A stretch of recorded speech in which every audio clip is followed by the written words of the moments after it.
Sosok guru spiritual di balik kasus inses ayah dan anak lahirkan 7 bayi dibunuh semua. Inilah sosok Bambang, guru spiritual Rudi, 57, ayah yang mengajak berhubungan badan atau inses putri kandungnya berinisial E, 26, di Banyumas, Jawa Tengah.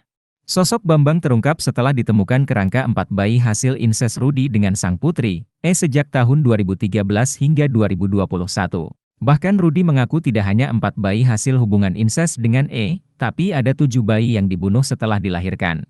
Belakangan Rudi mengaku melakukan itu karena diperintah Bambang, guru spiritualnya. Kasat Reskrim Polresta Banyumas, Kompol Agus Supriyadi, mengatakan pihaknya masih mendalami sosok guru spiritual bernama Bambang. Meski demikian, Agus menyebut pihaknya masih mendalami apakah motif Rudi membunuh 7 bayi hasil inses benar-benar karena ilmu spiritual atau ada hal lain. Bayi-bayi itu dibunuh karena ada perintah dari guru spiritualnya, ungkap Agus kepada tribunbanyumas.com, Senin, 26 Juni 2023. Masih kita dalami apakah motifnya ilmu spiritual atau hanya dijadikan budak seks anaknya itu, imbuhnya. Karena itu, Agus menuturkan tidak menutup kemungkinan jumlah tersangka akan bertambah jika memang benar Bambang menjadi pembisik Rudi. Tersangka bisa lebih dari 1, tambahnya, dilansir kompas.com.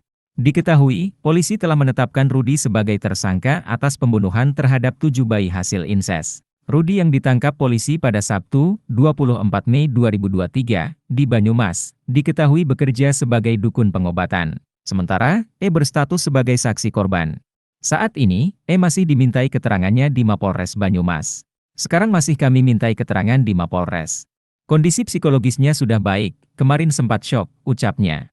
Hubungan terlarang ayah dan anak ini terungkap setelah warga menemukan 4 kerangka bayi di kebun milik Prasetyo Tomo, 42. Tulang belulang bayi tersebut ditemukan dalam kondisi terbungkus kain dan terpendam di kedalaman 50 cm.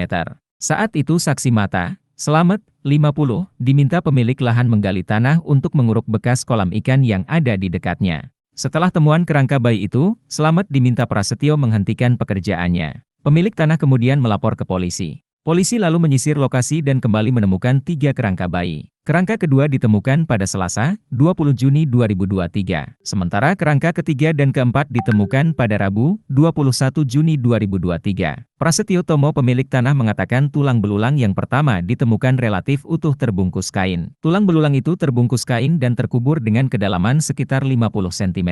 Saya niatnya waktu pertama ditemukan bisa dikebumikan secara layak, ujar Tomo. Tulang kecil-kecil banget, sudah lepas. Tapi bagian tengkorak masih relatif utuh, pecah jadi 4 bagian, kemudian masih terlihat rusuknya. Kalau yang lainnya kelihatannya sudah lama dikubur, ungkap Tomo. Ia bercerita kebun tersebut ia beli dari seseorang pada Maret 2023. Sebelumnya di kebun tersebut ada beberapa kolam ikan. Rencana mau saya ratain dulu, belum ada biaya. Kepenginnya di benteng sekalian, yang berbatasan dengan sungai, pelan-pelan. Rencana mau buat kandang ayam atau kebun buah-buahan, buat hiburan aja, kata Tomo. Namun setelah penemuan 4 kerangka bayi tersebut, penataan kebun terpaksa dihentikan karena lokasi tersebut masih dipasangi garis polisi.